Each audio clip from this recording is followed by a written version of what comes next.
So I wasn't going to watch the Olympics to begin with. I haven't done that for quite a few years because, well, for one thing, it really didn't matter too much to me. But now I'm definitely not ever going to watch the Olympics again. The disrespect, the blatant disrespect that they showed Jesus, the Bible, Christianity, artwork, the Olympics, women, men, they show disrespect to all those things, and to Paris and France as well, for that matter.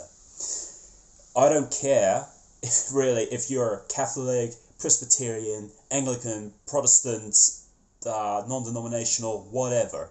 If you like sports, if you love Jesus, if you respect the Bible, if you have any respect for what the Bible means and entails, if you have respect for history, and if you have respect for art, or even just one of these things, if you have respect for these things, this should really you should really put a red line on this one.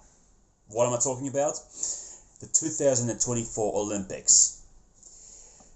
So, I for one wasn't interested in the Olympics to begin with. Now I'm absolutely interested in not ever watching it. I don't know what they were thinking of doing here. And what really gets to me, like for one thing, foolish people do foolish things. They do stupid things. But when they see the backlash that they've been given, that these people, I'm looking at the picture right now, this guy in blue, and these, what are they? Even I can't even tell if their gender for some of them.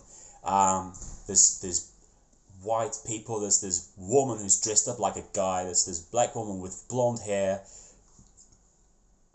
and they're all trying to represent some sort of figurine, some sort of character from the painting The Last Supper. And then what is that fat thing in the middle?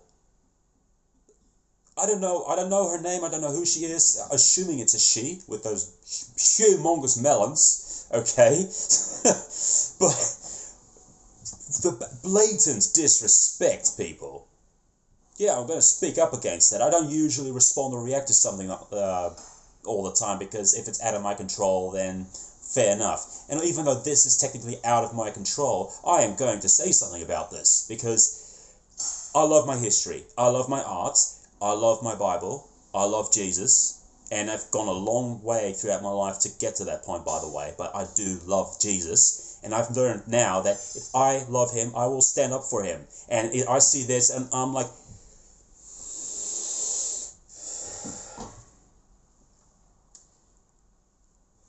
I'm this close to saying things that I shouldn't say, to put it that way. But I'm going to say it. That woman in the middle, she is a disgrace to the Olympics, which are meant to represent something about sport and fit people. She is anything but that. Who, in their blatant stupidity, thought of this? So yeah, they get the backlash that they're receiving right now. They deserve that and more of a backlash, because this is intolerable. This is unacceptable. And what really stretches the limit even further is they're not even apologizing for it. What they do is, oh, well, we meant it as a joke. Oh, we didn't mean anything by it. Get real, you pricks. Get real, you stupid, disrespectful bunch of whatchamacallit. Go inside your room and repent, is what I say. Because Jesus is not going to be mocked.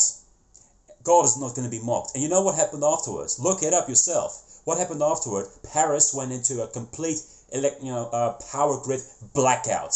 Big surprise? Not at all. So yeah, figured I'd throw it out there, because I'm going to make clear where I stand in this one. I am not one bit tolerating or condoning or supporting even one bit. I'm not even going to be passive about it. This is blatant disrespect. And I think it should be treated as such. Period. And to those Christians that stand up, I've seen a video where literally tens of thousands of believers went out in the street and worshipped Jesus. Now that's more like it. Well done, Paris, in that sense, to those who faithfully stood up, not protesting, not going violent, but worshipping the Lord. That's more like it. Well done,